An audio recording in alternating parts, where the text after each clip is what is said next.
Pessoal, o assunto é longo, as atribuições do Procurador-Geral de Justiça, como eu falei para vocês, são 83 atribuições praticamente, é quase que impossível de você decorar todas essas atribuições. Mas o importante é que você conheça, que você vá avançando no tema. E agora, a próxima atribuição dele, o Procurador-Geral de Justiça, ele autoriza, pessoal, ele autoriza o afastamento de membros e servidores do Ministério Público, observado o disposto na legislação pertinente. Então imaginemos que o promotor de justiça queira fazer, por exemplo, algum curso fora, alguma coisa, o servidor queira fazer um mestrado. Então quem autoriza o afastamento de membros e servidores do Ministério Público é o Procurador-Geral de Justiça. Então isso daqui também é uma atribuição dele, tá ok? Ele autoriza também o Procurador-Geral de Justiça o gozo de férias e licenças regulamentares aos servidores do Ministério Público e membros, exceto ao Corregedor-Geral. Tá? Isso é importante, essa exceção aqui. Então, o gozo de férias e licenças regulamentares aos servidores e membros do Ministério Público, exceto do Corregedor-Geral, que não é atribuição dele. Tá? Então, o Corregedor-Geral não é atribuição do Procurador-Geral. Tá ok? 3. A concessão de diária para viagem, indenização de transporte, ajuda de custo e demais vantagens pecuniárias previstas em lei. Então isso aqui também, pessoal, do Procurador-Geral. A gente sabe que para o exercício da atividade fim do Ministério Público, seja pelo exercício dos promotores de justiça, os procuradores, então, por exemplo, se um promotor de justiça ele for designado para atuação em uma comarca, para ajudar a compor uma comissão especial. Então, é necessário que para cobrir esse deslocamento seja concedido diária de viagem, indenização de transporte ou outra ajuda de custo. Tudo isso quem concede é o Procurador-Geral. Isso aqui decorre até mesmo pela autonomia funcional da instituição. Tá ok, pessoal?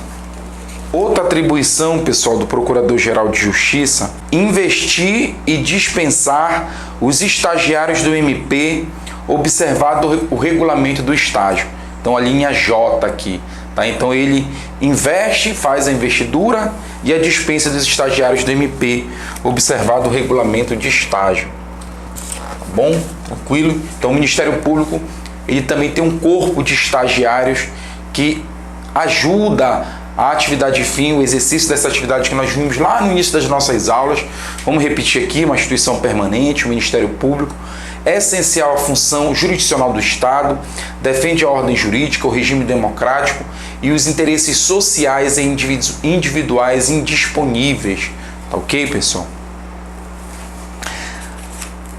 É atribuição do Procurador-Geral de Justiça quanto à matéria disciplinar, além do previsto relativamente aos membros do MP, no capítulo próprio desta lei. Então, quanto à matéria disciplinar, o que o Procurador-Geral ele faz? Quanto à matéria disciplinar, ele aplica as penas de repreensão, de suspensão e de demissão de servidor. Então, é o Procurador-Geral de Justiça que faz isso. Aplicar as penas de repreensão, de suspensão e de demissão de servidor. Então isso é uma atribuição dele. Aqui, pessoal, também poderia ocorrer uma pegadinha aqui, porque você poderia entender que seria uma atribuição do Corregedor-Geral do Ministério Público, em decorrência de ser uma pena de repreensão, de suspensão e de demissão. Olha só, lembrando para ti que o servidor ele responde perante o Subprocurador-Geral de Justiça da área técnica administrativa. É por lá que inicia todo o procedimento. É formada uma comissão de servidor que vai apurar uma sindicância, um PAD, que pode importar as penas. Isso está lá na Lei 5.810. O promotor de justiça ele responde perante a sua Corregedoria-Geral do Ministério Público. Tá ok? Corregedoria do Ministério Público. Mas as penalidades, seja de servidor, seja de promotor, quem vai aplicar é o Procurador-Geral de Justiça, é uma atribuição dele. Ainda no âmbito disciplinar, o Procurador-Geral de Justiça converte em multa a suspensão aplicada a servidor. Ora, isso vocês vão perceber lá na Lei 5.810, quando vocês estiverem estudando o Estatuto dos Servidores, que é possível substituir a pena por uma aplicação de uma multa. Quem faz isso, quem converte essa multa tá? Em multa, a suspensão aplicada a servidor é o Procurador-Geral de Justiça. Inciso 20. Quanto às obras, serviços, compras, locações e concessões, vocês começam a perceber que a gente vai falando aqui de certos incisos e isso fica muito mais forte, essa autonomia funcional, administrativa e financeira. Tá ok? Então olha só, quanto às obras, serviços, compras, locações e concessões, o procurador lhe determina o quê? A realização de licitação, obedecido os princípios legais pertinentes. Então olha só, gente, a empresa que vai executar o concurso de vocês, ela participou de uma licitação que quem deu início foi o Procurador-Geral, que é a atribuição dele. Então a CETAP, a empresa que venceu essa licitação, que vai promover o teu concurso, ela passou por um processo licitatório, tá ok? Quem dá início a essa licitação é o Procurador-Geral de Justiça. Tranquilo? B, com relação a esse tema ainda, ó, com relação a obras, serviços, compras, locações e concessões. Ele determina a organização e a manutenção de cadastros de contratados, indicativos de sua capacidade financeira e operacional, bem assim da sua atuação relativamente ao MP. Então isso aqui, pessoal, é mais aquela atividade ligada propriamente dita a essa área da licitação. Os cadastros, as empresas que estão se cadastrando, para permanecer com esses cadastros ativos ali, até mesmo para facilitar o processo licitatório. E nesse cadastro já tem que estar tudo bem direitinho, a capacidade financeira e operacional de uma empresa executar um contrato do Ministério Público nas mais diversas áreas. Se tem autonomia, pessoal, MP, ele compra materiais, ele realiza obras. Por exemplo, o prédio de Santarém é um prédio novo. Imagine quanto foi gasto para construir aquele prédio. Então isso aí há uma licitação, há um processo licitatório. Não é qualquer empresa que vai executar esse contrato. Ela tem que estar, essa empresa, ela tem que estar propriamente ali redondinho, tudo regular, com capacidade financeira, operacional para executar esse contrato. Então, esses cadastros, para determinar a manutenção desses cadastros, aí também é atribuição do Procurador-Geral de Justiça, tá? A linha, inciso 21. Quanto à administração financeira e orçamentária, além do previsto nos incisos anteriores, então o Procurador-Geral de Justiça, com relação à questão financeira e orçamentária, o que ele faz? Ele elabora a proposta de orçamento de custeio e investimentos, bem como de programação financeira, consoante normas legais aplicáveis, submetendo a aprovação ao Colégio de Procuradores. Então, toda essa parte orçamentária, orçamento de custeio, orçamento de investimento, programação financeira, isso quem faz, quem elabora essa proposta, isso decorre da autonomia financeira do MP, tá? Ele elabora esse orçamento de custeio, de investimento, de programação financeira e submete ao Colégio de Procuradores de Justiça, tá? B. O Procurador-Geral de Justiça adota medidas contábeis e de apuração de custos de forma a permitir a análise da situação econômica, orçamentária, financeira e operacional do MP em seus vários setores, bem como a formulação de programas de atividades e seus desdobramentos. Pessoal, o Ministério Público é uma instituição enorme, com inúmeras atribuições e existe um custo de funcionamento. Para que o Ministério Público funcione, existe um custo, existe uma folha de pagamento de pessoal, seja dos procuradores, dos promotores, dos servidores. Imagine, por exemplo, os materiais que são utilizados, materiais de expediente, computador, impressora, enfim, uma série de custos. Existe um custo para funcionar o Ministério Público. Não é baixo, pessoal, não é baixo. Então, o Procurador-Geral de Justiça, imagine, se você organiza o seu orçamento familiar, se você está trabalhando, você tem ali o seu orçamento na ponta do lápis para você verificar o que você ganha e o que você vai gastar. A mesma coisa é aqui, pessoal. O Procurador-Geral, como chefe da instituição, ele tem que se organizar. Então ele vai fazer todo esse levantamento contábil, apurar os custos, a forma de permitir uma análise econômica da instituição, financeira, orçamentária, orçamentária, por exemplo, no próprio órgão, a previsão, como nós estamos numa fase de crise aí, então existe toda uma programação que já foi prevista para pagamento de pessoal. A gente não pode se aproximar no limite prudencial previsto na Lei de Responsabilidade Fiscal. Só que existem vários acontecimentos que ocorrem no órgão que isso faz com que haja uma comunicação imensa do setor de planejamento com o procurador-geral, ali lhe assessorando para lhe dar municiar de informações precisas sobre essa evolução contábil, o risco que isso pode acontecer. Existe um programa do Ministério Público, ele vai lançar mão de um programa de combate à corrupção que vai exigir muitas operações, isso gera um custo, então tem que estar tudo preparado, pessoal, porque a atividade do Ministério Público, ela não nasce assim de uma bola de cristal, o procurador-geral não vai parir dinheiro público, não existe isso. Então tem toda uma programação financeira, existe um custo para viabilizar aquela proposta, aquela demanda ali, tá ok? Então isso também é atribuição do Procurador-Geral de Justiça, tá? Outra, com relação a essa questão ainda financeira e orçamentária, dispor sobre a aplicação e a execução do orçamento anual, tá? Então é como eu acabei de explicar para vocês. D. Aprovar as propostas orçamentárias elaboradas por unidade orçamentária de despesa. Cada unidade orçamentária de despesa vai elaborar uma proposta que vai enviar. E aí o próprio Procurador-Geral, por intermédio de assessoria, vai verificar se é viável ou não dentro do que é enviado ao governador do estado do Pará para depois ser enviado à Assembleia Legislativa. A linha E. Autorizar a distribuição de recursos orçamentários para as unidades de despesa, também isso é atribuição do Procurador-Geral de Justiça. Ele que autoriza a distribuição de recursos para aquelas unidades. Então, por exemplo, existe a unidade de transporte, então ali é um custo alto, que a todo o transporte que envolve a logística de funcionamento da atividade ministerial, então exige ali recurso, combustível, veículos, caminhões, para fazer a entrega de certos equipamentos, materiais, então todo um custo ali que tem que ser previsto.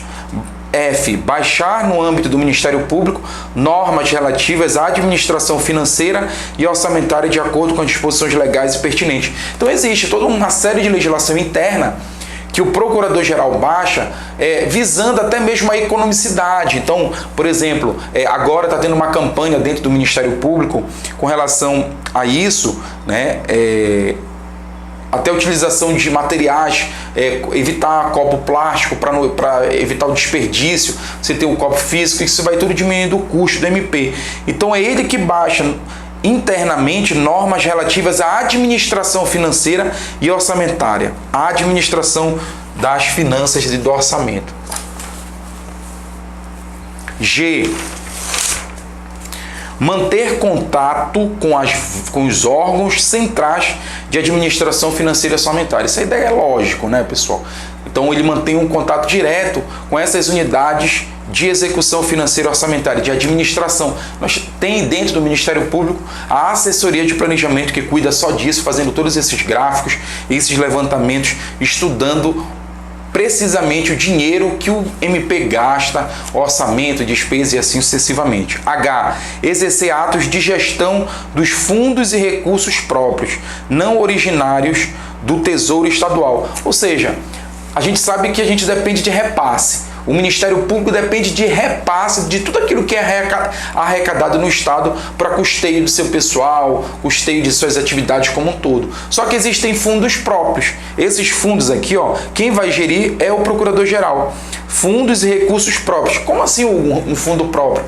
Por exemplo, o Ministério Público trabalha com consignados e o gerenciamento desses consignados que o servidor faz, um percentual vai para o fundo de reaparelhamento do Ministério Público. Então esse fundo que é próprio, não advém do Tesouro do Estado, é o Procurador-Geral que vai gerir esse recurso.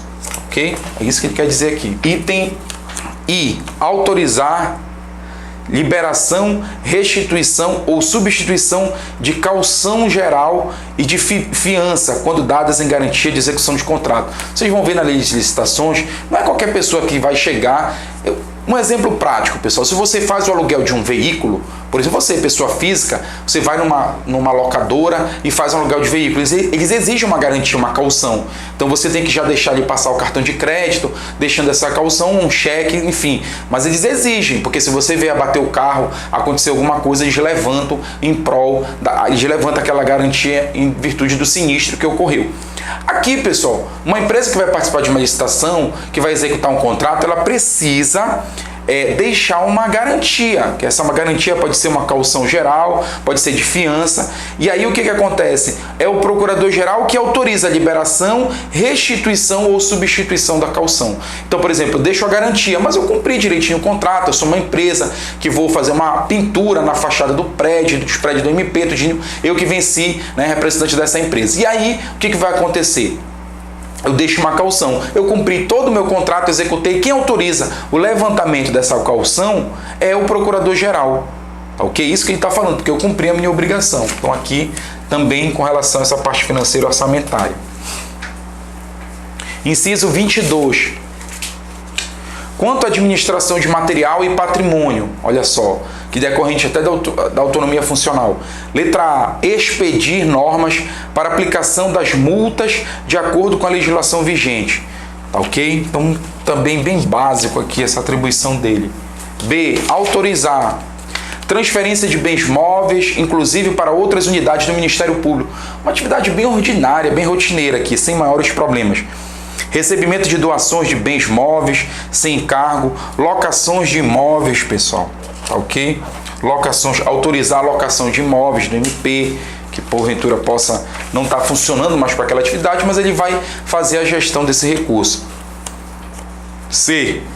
Decidir sobre assuntos referentes a licitações, podendo autorizar sua abertura ou distrato, designar a comissão julgadora, exigir, quando julgar conveniente, a prestação de garantia. Também aqui, toda essa atividade ligada à licitação. Então, vocês começam a perceber que isso é uma intensa atividade do programa. Nós estamos vendo uma a uma aqui, pessoal. Mas isso aqui não isenta a sua leitura, é para ajudar a sua leitura. Você lendo comigo, você depois vai. Isso não dispensa que você depois leia item por item com calma. Tá ok? Nós estamos conversando, tá um estudo um pouco maçante, porque não tem como fazer diferente. Eu me propus a ler com você, mas é muito importante que você faça uma leitura pontual de cada item desse aqui.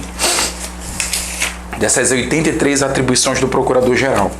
4. Homologar a adjudicação. 5. Anular ou revogar a licitação e decidir os recursos. Muitos atos ligados à licitação aqui.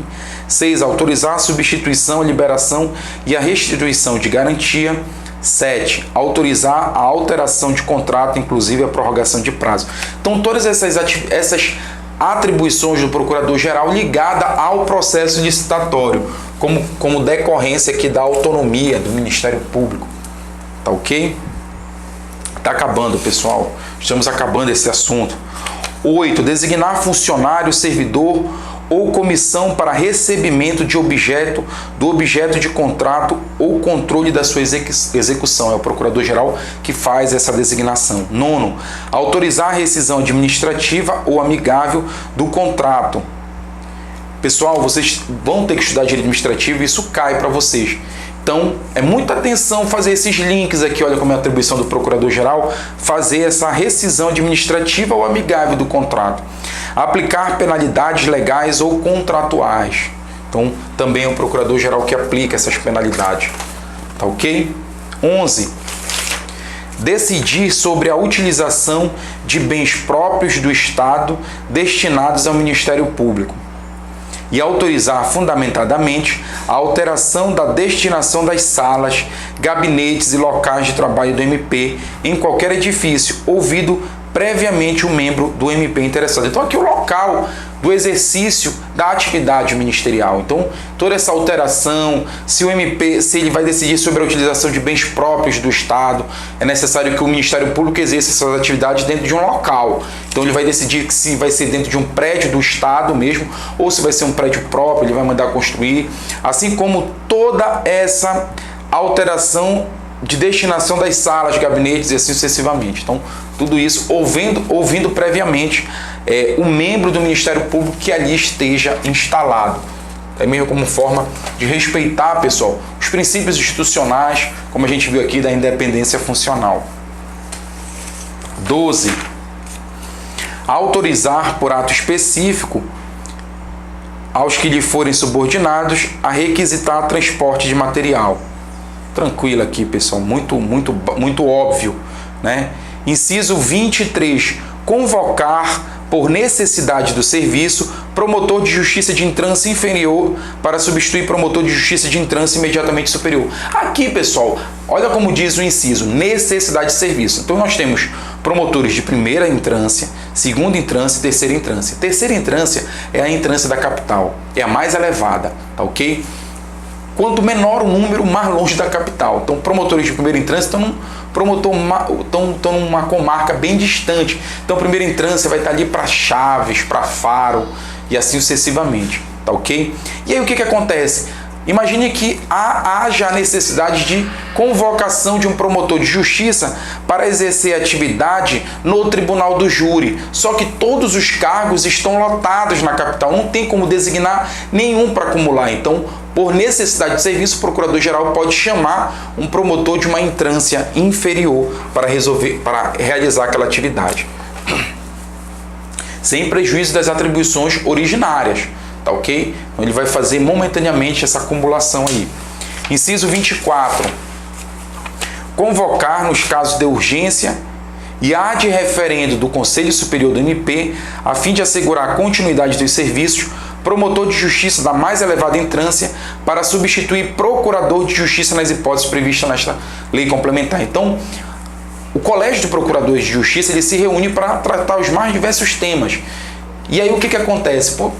Algum procurador de justiça pode estar de licença, saúde, e aí para que continue os serviços ministeriais daquele órgão que é o Colégio de Procuradores, o que faz? O Procurador-Geral de Justiça vai designar um promotor de justiça da mais elevada entrância para exercer as atribuições do procurador sem ser procurador. Ele está momentaneamente exercendo essas atribuições, isso também ocorre no Ministério Público.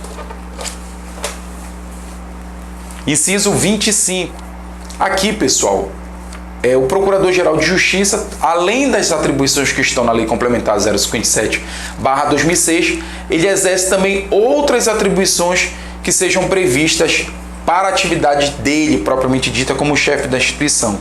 Artigo 19, pessoal. O Procurador-Geral de Justiça terá em seu gabinete, no exercício da função de confiança, de assessoria, procuradores de justiça ou promotores de justiça da mais elevada entrância por ele designado. Então ele tem um chefe de gabinete que exerce essa função. Então ele tem assessores que exercem funções ao lado dele. Ele tem um chefe de gabinete e ele tem essas pessoas que lhe ajudam no exercício da sua função como procurador-geral. Parágrafo único.